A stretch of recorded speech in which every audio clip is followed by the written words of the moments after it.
Woman raises son's daughter. He left 10 years ago. He returns and finds house abandoned and empty.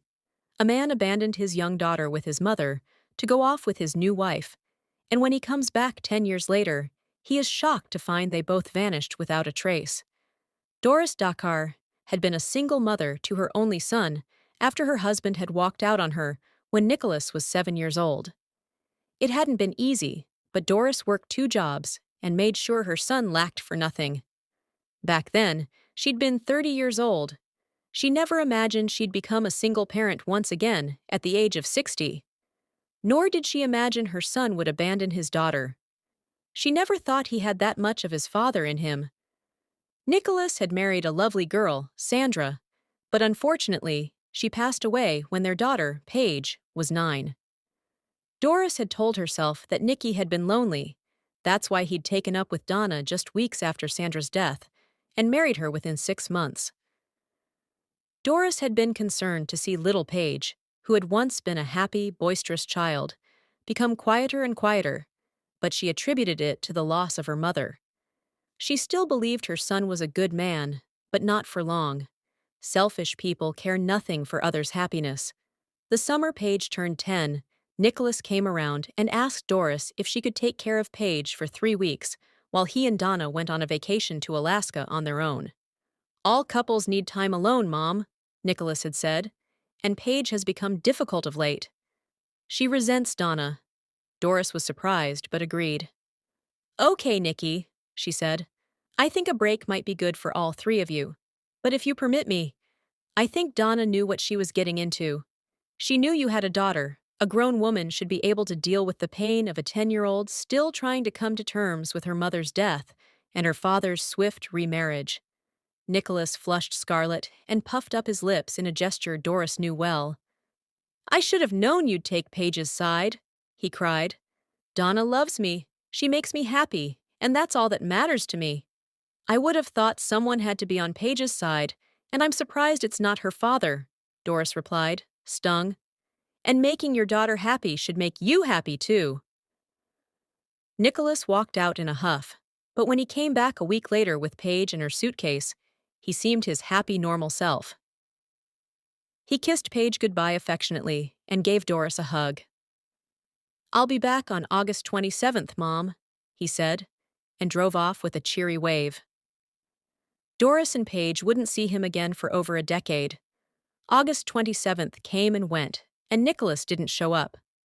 Doris phoned her son, but was stunned to discover his number had been disconnected. Nicholas hadn't called his daughter since he'd left, but he had occasionally replied to her text messages. Now it seemed he was gone. Doris discovered that the house Nicholas and Sandra had bought had been sold. He was gone. He'd abandoned his daughter with his aging mother without a word or any concern for her well-being.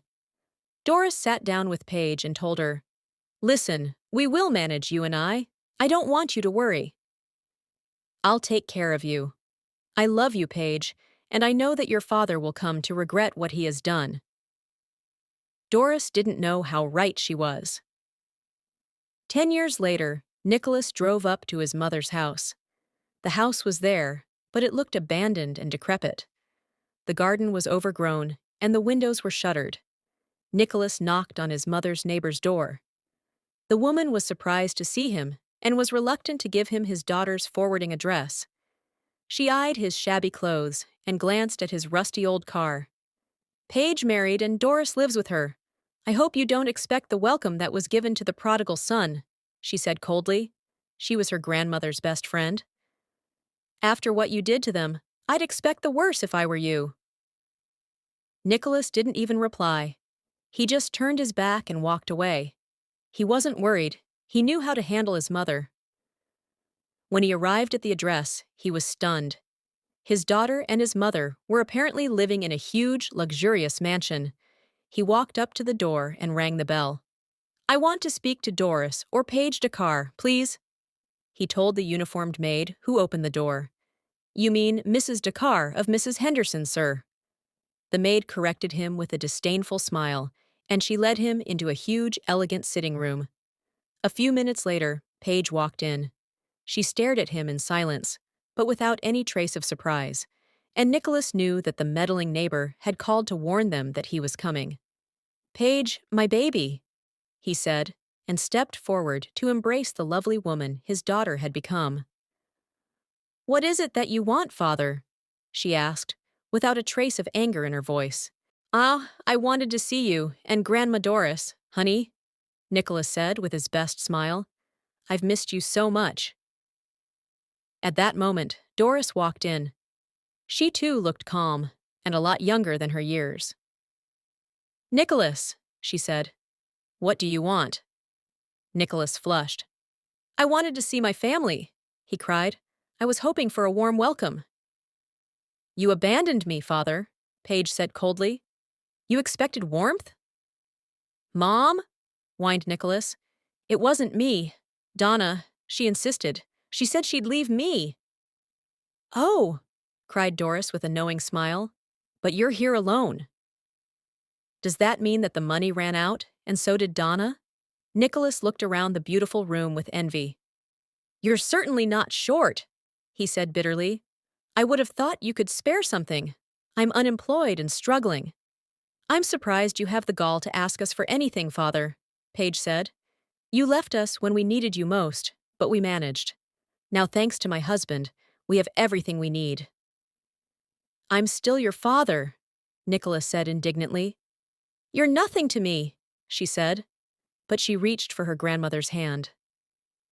Doris was looking at Nicholas with tears and sadness in her eyes. "But for Grandma Doris's sake, I'll help you." Paige walked over to a delicate Louis XV desk and unlocked the drawer. She fished out a set of house keys and placed some money in an envelope. "These are the keys to the old house. There's $5,000 in the envelope. Don't think you'll get a cent more, so don't bother coming back." Paige put her arm around Grandma Doris's shoulders and led her out of the room. Within seconds, the maid was there to escort Nicholas out before he had the chance to pocket any of the obviously valuable knickknacks. Nicholas sat in his car for a long time, staring at his daughter's sprawling estate. "I did what I had to do," he whined. "Why can't people understand how I've suffered? There's no gratitude in this world. What can we learn from this story? Selfish people care nothing for others' happiness, only for their own."